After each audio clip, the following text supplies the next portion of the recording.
Alright, welcome to another episode, everyone.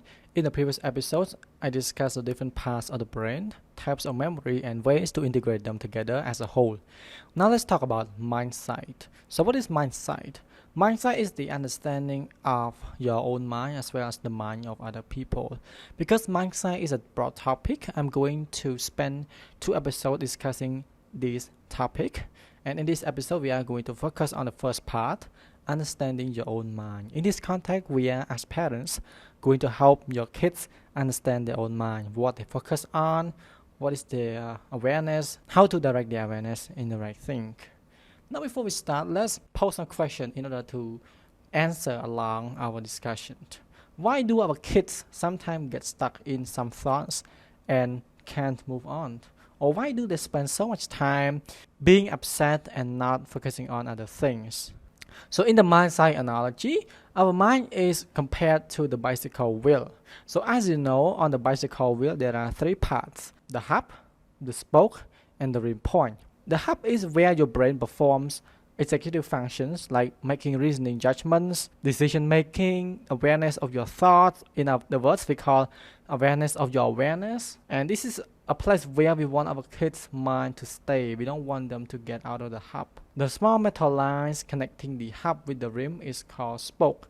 And this is the path your kids choose to connect the rim points. Rim points are what your kids focus on basically. Based on the picture, there are so many things going on in your kids' mind, like stress about fair exam, had a fun time with your friends at school, or they just had a school trip and they really enjoy it, or his or her brother just got mad at them, and then probably their parents didn't buy them the swimming suits or blah blah blah. So it's a mix of good and bad things, right? And this is just life is all about. But then your child may be tempted to focus on a specific rim point and never want to focus on anything else. That is why they lose control, they throw tantrum, they flip the lid, and then they choose the fight or flight or freeze response, which is the responsibility of the amygdala part of your brain. And in this case, once they lose control, they fail to see their life in a bigger picture. Our goal as parents is to help them become more reasonable and then see the life in a more bigger and then a reasonable way. So what could we do to help them become more reasonable and not get stuck on a specific rim point? So as said, you can tell them that rim points are just changing situations in their life and that they have the power to choose what they should focus on. Tell them the difference between feel and am. Sometimes they let feelings define them. In fact, feelings are just sea waves. They come and go. Our goal as parents is to help our kids stay away from the particular rim point and move to the center, which is called the hub, where they get a big picture of what's going on. Now let me introduce two strategies to accomplish this. Strategy number 8 is to teach them that feelings just come and go. Tell them that they have the power to decide what they should focus on. They shouldn't be the slave of the specific rim point, and that staying in the hub gives them exclusive control over how they direct their mind. You can draw the wheel of awareness for them and explain how the mind works.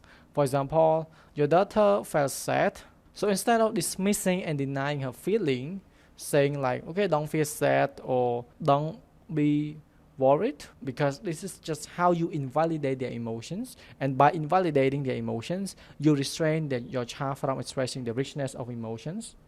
So ideally you should say, oh, you feel sad, don't you? Alright, I'm sorry to hear that, but what did you feel yesterday when you had a sleepover with your friends? Were you happy? Weren't you? You can explain that, okay, this is true for everyone. Your feeling just change over time. So today you might be happy, tomorrow you might be sad, and the other day might be even different. So your feelings are not something that define you. It's just a temporary state of your feeling.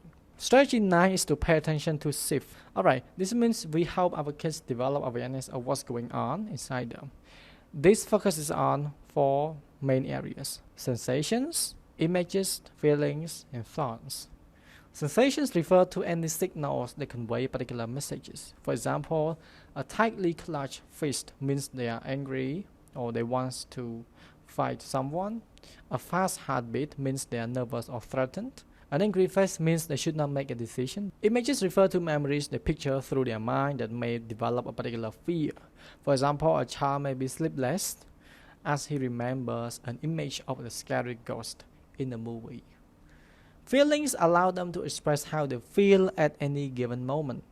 However, instead of having them paint their emotional pictures as black and white, we want them to use a variety of words to express the richness and complexity of emotions. Example, instead of just saying good or bad, you can advise them to say something more specific, such as, "It's disappointing that my teacher postponed a field trip. I felt really unhappy, and so was everyone. Most of us came home feeling hopeless." This allows your child to expand their emotional language and then express them very specifically. Thoughts refer to what we think and tell ourselves using words. It's an idea that runs through your mind, and they can be correct and logical, or sometimes incorrect and then unreasonable. However, we don't want to let thoughts define us. We want to have the right to control and decide what thoughts should be allowed to run through our mind.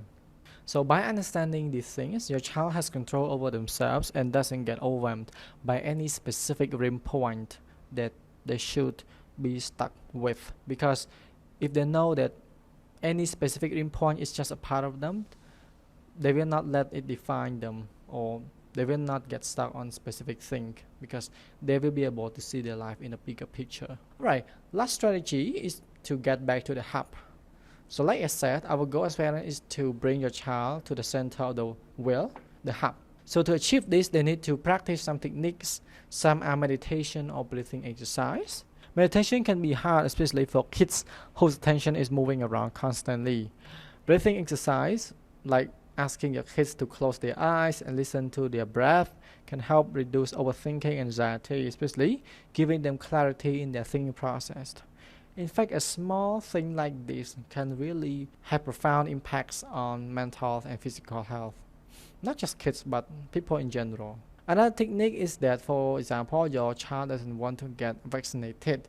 Instead of saying, "Don't worry, it won't hurt for too long," you can say something like, "Imagine a time when you enjoy a peaceful sleep with your brother. How does that make you feel?" So you can put yourself in that situation. Imagine how wonderful it was. In short, the three strategies emphasize the needs to teach your kids to have the power over what they should focus their attention on. They shouldn't be defined by one specific rim point or another. Being in the hub allows them to have a complete authority that enables them to view their entire life in a bigger picture. So in the next episode, I'm going to talk about understanding the mind of others. The episode that will cover the last two strategies of the book. Stay tuned.